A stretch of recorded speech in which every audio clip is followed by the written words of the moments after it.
makers. In the last video at the end, I discovered that putting the solid state relay for the heated bed inside the existing control box was not going to work. This is because the pins on the plug socket for the heated bed are exposed, allowing the potential for someone to touch a live terminal if it were unplugged. While it's highly unlikely this would happen, the potential exists and therefore is unacceptable. So I'm using a different plan. I've printed out a box that I found on Thingiverse especially for SSRs. I'll put a link in the description. The box is a good size. It's got provision for cooling and a fan and a heatsink. The SSR I have came with a heatsink, so this is really handy. The box has a lid, but the Creator had two slots at the top to allow entry of the cables. This slot does not allow for strain relief on the cables, and there is a potential that they could be pulled out. If they're pulled out, you'd have a live wire exposed, or potentially, and that would be just as dangerous as having exposed pins. So what I've done is drilled holes in the sides for glands, or at each end, and using a 3D pen I'll seal up the entry. I'm actually using it as a pass-through for the power as well. That way I only need the one plug to run the whole machine. I don't have to take up two sockets on the power board. I've only got 3 glands on hand, which is annoying, so I'm going to have to leave the low voltage side the way it was originally done and just terminate the high voltage through the gland. I'm using Wago spring connectors. I found these spring connectors are very good because they don't loosen up like screw connectors can, they don't damage the wires, and they are very, very reliable. I'm also adding in an earth. Although technically you can't touch anything metal, it pays to be safer than sorry. So I'll let you watch the rest of this video until I've assembled it, and then we start doing our testing.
Okay, now for the test.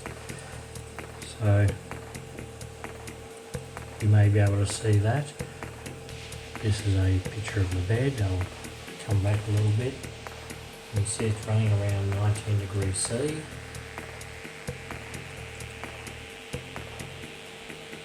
I'll just take a photo of that.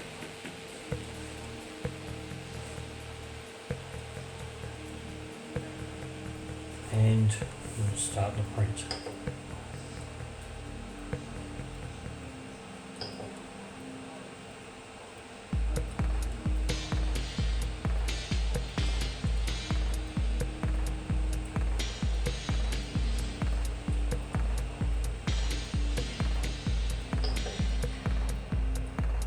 Okay, so the bed is starting to heat.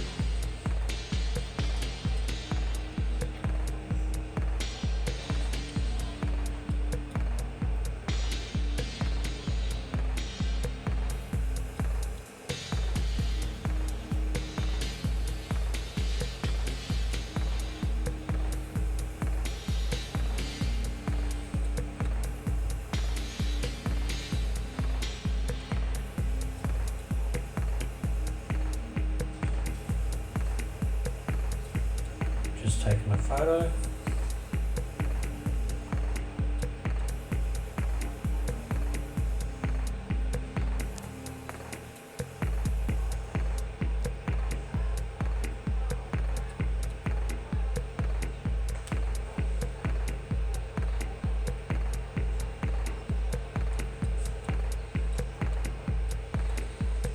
It's heating up very rapidly. It's, you can see. So I'm going to take a few photos as it heats up. It is a little bit warm in the middle still compared to the outside edge.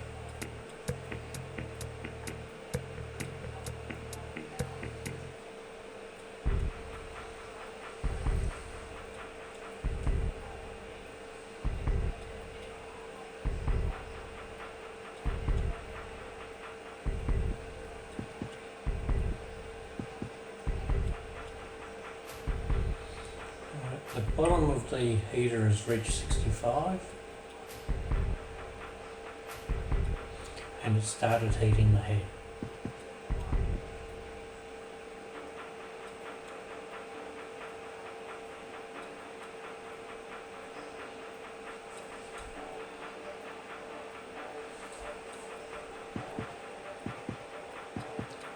So the bed's made it to 41.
Okay, we've just made it to target temperature on the nozzle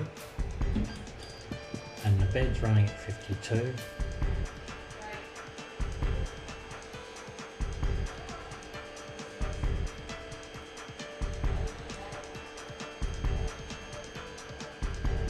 And it's not too bad, it's still warmer in the middle than it is on the outside edge. The outside edge obviously has less protection against air movement to keep it cool.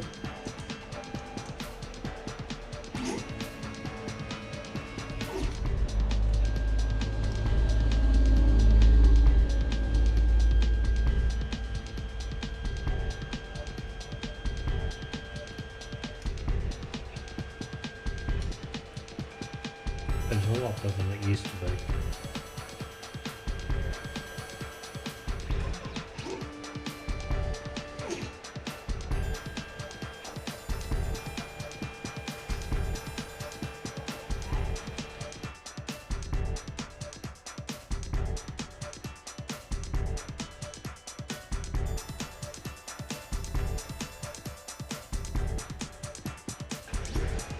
For those of you wondering what it is actually doing, I'm using the BLTouch on the head to actually map the bed.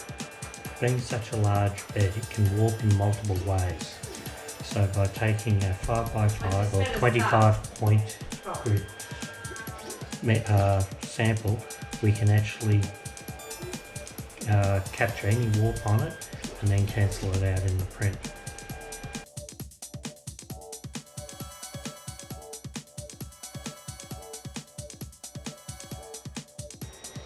So my setup does a purge on the left hand front corner before starting to do the main print.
So in conclusion, we've found that this heated bed upgrade works really well.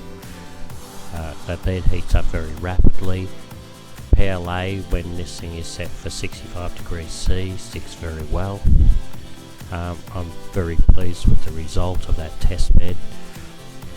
You may have noticed that I neglected to level the bed. The BLTouch has worked very well to overcome that little error that I made. This is a test platter print and it did actually stick very well. So, well recommend this upgrade. And I'll see you on the next video. Don't forget to subscribe.